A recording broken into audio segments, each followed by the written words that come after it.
కర్కాటక రాశి వారికి ఈ రోజు ఎటువంటి ఫలితాలు ఉండబోతున్నాయి? కర్కాటక రాశి వాళ్ళకి సాంఘిక సంబంధాలు అనుకూలంగా ఉంటాయి, మైత్రి బంధాలు అనుకూలిస్తాయి, ఆర్థిక విషయాలు బాగుంటాయి, వ్యాపార వ్యవహారాల్లో అనుకూలతలు ఏర్పడతాయి, దూర ప్రదేశాల్లో ఉండే వ్యక్తుల యొక్క సహకారం బాగుంటుంది, ఆధ్యాత్మిక ప్రయాణాలు అనుకూలిస్తాయి.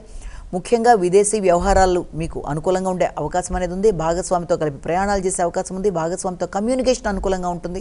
ఆగుతూ వచ్చిన పనులు ముందుకు వెళ్ళే అవకాశం అనేది కనబడుతోంది. వ్యక్తిగతంగా మీ యొక్క ప్రతిభ, గౌరవం, గుర్తింపు పెరుగుతాయి. నూతన అవకాశాలు ఏర్పడడం అనేది, నాయకత్వ లక్షణాలు పెరగడం అనేది, తీసుకునే నిర్ణయాలలో ముక్కుసూటి నిర్ణయాలు తీసుకుంటూ ముందుకు వెళ్ళడానికి చేసే కృషి అధికంగా ఉండే అవకాశం లాంటిది కనబడుతోంది. సింహరాశి.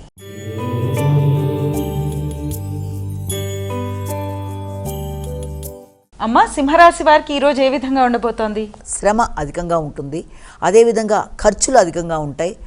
ఆ ఖర్చులు కూడా రోగనిరోధక శక్తికి సంబంధించిన విషయాల్లో కావచ్చు, ఆర్థిక సంబంధమైన విషయాలు కావచ్చు, మొదలైన విషయాలకు సంబంధించిన విషయాల్లో అంటే పూర్వపు రుణాలు, రోగనిరోధక శక్తి, న్యాయపరమైన అంశాలు, ప్రత్యర్థుల మీద విజయం మొదలైన వాటికి సంబంధించిన విషయాల్లో కొంత ఖర్చులు అధికంగా ఉండే అవకాశం అనేది ఉంది.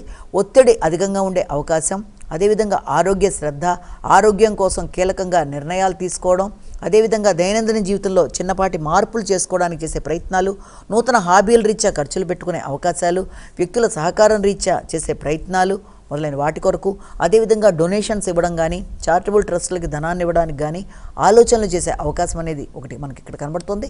ముఖ్యంగా వృత్తిపరంగా ఎదురవుతున్న ఒత్తిడుల్ని అధిగమించే ప్రయత్నాలలో శ్రమ అధికంగా ఉండే అవకాశం ఉన్న రీత్యా మీ ఆరోగ్యరీత్యా తగిన జాగ్రత్తలతో శ్రద్ధ తీసుకుంటూ, రోగనిరోధక శక్తిని పెంపొందించుకుంటూ, నూతన హాబీలను పెంపొందించుకుంటూ ముందుకు పెడుతూ ప్రశాంతతని పెంపొందించుకునే ప్రయత్నాలు చేయాలి. కన్యా రాశి.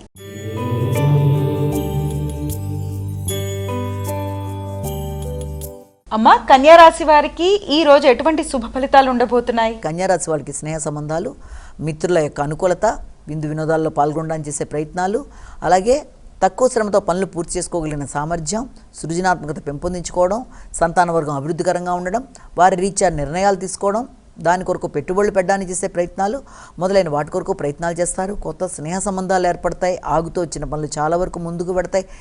సంతాన వర్గంతో మంచి ఆలోచనలు చేస్తూ మంచి నిర్ణయాలతో ముందుకు వెళ్ళడానికి చేసే ప్రయత్నాలు అనుకూలంగా ఉంటాయి. ఉపాసనా బలం పెరుగుతుంది. ఆధ్యాత్మిక ఆలోచనలు అనుకూలిస్తాయి. అలాగే కొత్త నిర్ణయాలు తీసుకుంటారు. ఇష్టమైన వ్యక్తుల కొరకు ధనాన్ని ఖర్చు పెట్టడానికి ప్రయత్నాలు చేస్తారు. సంఘంలో గుర్తింపు, గౌరవం లాంటిది పెరుగుతుంది.